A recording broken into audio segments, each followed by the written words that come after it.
Hey, it's your girl Kellia from Black Girl Happy Planner.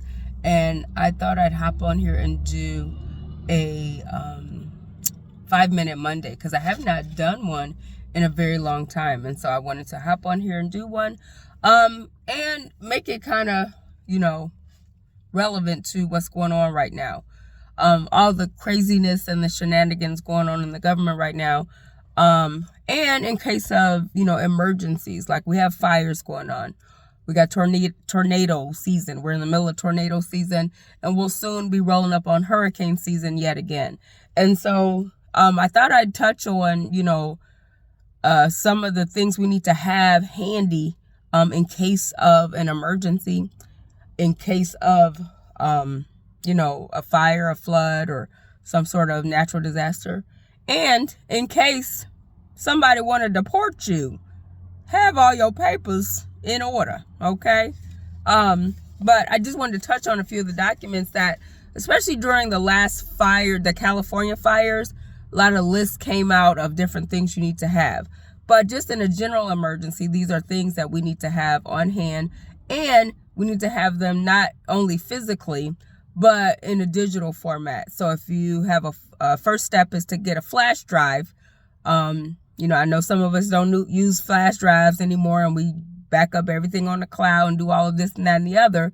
However, it's good to have backups of everything everywhere. So if you have stuff on your cloud and your documents and things, that's great. But you should also have a copy of them on your flash drive. So in case the internet goes down or something happens, that's crazy, you can access all of it. So some of the things we need to have in case of emergency, in case of a natural disaster, or in case of deportation, your driver's license, of course. And with that, every state now, I think, is requiring us to get the real ID along with that.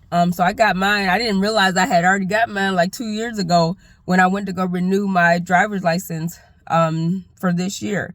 I guess 4 years ago now, actually not 2 years ago, but 4 years ago, I got the real ID. So I'm good on that. So it's a little star. They call it star ID or real ID, but it's a little star on your driver's license. And it may have a picture of your state on it with the star, but either way, make sure you have that, because I think this is the year, May 7th, I think is the deadline for everyone to have that. And you better get that, especially if you're traveling, because you don't want to get stuck nowhere, okay? And you don't want to, again, get deported. They're trying to deport everybody. Even if you not know a national person from somewhere else, they trying to send everybody back that look brown. So get your stuff together. All right, driver's license with that real ID. Make sure you get that. Your birth certificate, make sure you have that. I know a lot of y'all don't have your birth certificate, but you better get a copy of it, and you better have a real one, because they like you to have the real one at the DMV, at all these, different places now. They want you to have the real birth certificate. So get one. All right.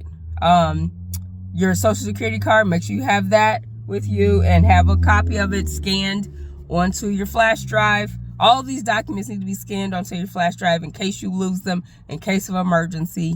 Again, in case of deportation, you need to have all this stuff. And somebody else in your family also needs to have these things just in case. Okay. I mentioned if you already have a passport, you should have that as well. If you carry a gun or have a license to carry a gun, make sure you have your gun permit, because heaven forbid you get caught out somewhere with a gun and you don't have your permit.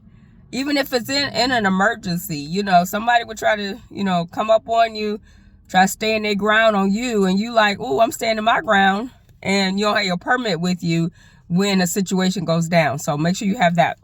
If you're a veteran, make sure you have your VA papers and paperwork with you. Also, if you are an immigrant, make sure you have your immigrant paperwork together and organized, and scan it. And make sure somebody else in your family got copies of it too, scanned, so that if something go down, like that situation in Maryland with the woman whose husband got sent to the prison in, I think, El Salvador, and 47 of them ain't trying to send him back, or they're not trying to work really hard to get him back. They're like, we're not bringing him back. But the judge told you to bring him back. That's a whole nother story, but just in case, have all your paperwork in order.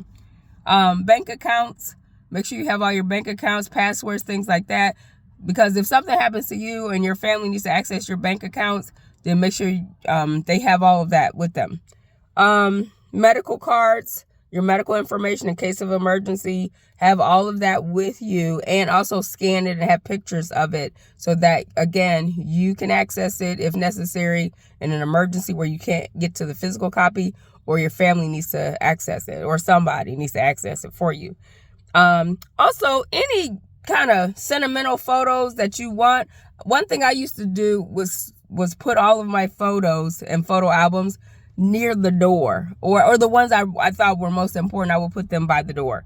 But the most important photos, you should have scanned copies of those anyway. A lot of people back up their photos on things like Google Photos and Forever Photo Storage and things like that. And I have, information that I'm going to be sharing soon about Google Photos and how to do that and how to use that, because more and more people are asking me about that. But your photos should all be backed up. Even if they're physical copies, go ahead and scan them. Take a picture of them, scan them so that they're saved on your phone, and then save them on a cloud, and then also save them on your flash drive. So that if there's an emergency, if there's a flood, if there's a fire, something like that, and all your stuff gets burnt up, or gets lost, you have copies of them. It might not be the real thing, but you at least have an image of it with you. And then just your emergency contact information, or as they call it, ICE. Not ICE as in deportation, but ICE as in case of emergency. Have those contacts ready and available for somebody in an emergency so that they can contact who they need to contact for you. So that has been your 5-Minute Monday, just like what to have in an emergency situation. With all the crazy things that are going on right now, everything seems like it's an emergency, doesn't it? So, anywho, share the video. Thank you for listening, and peace.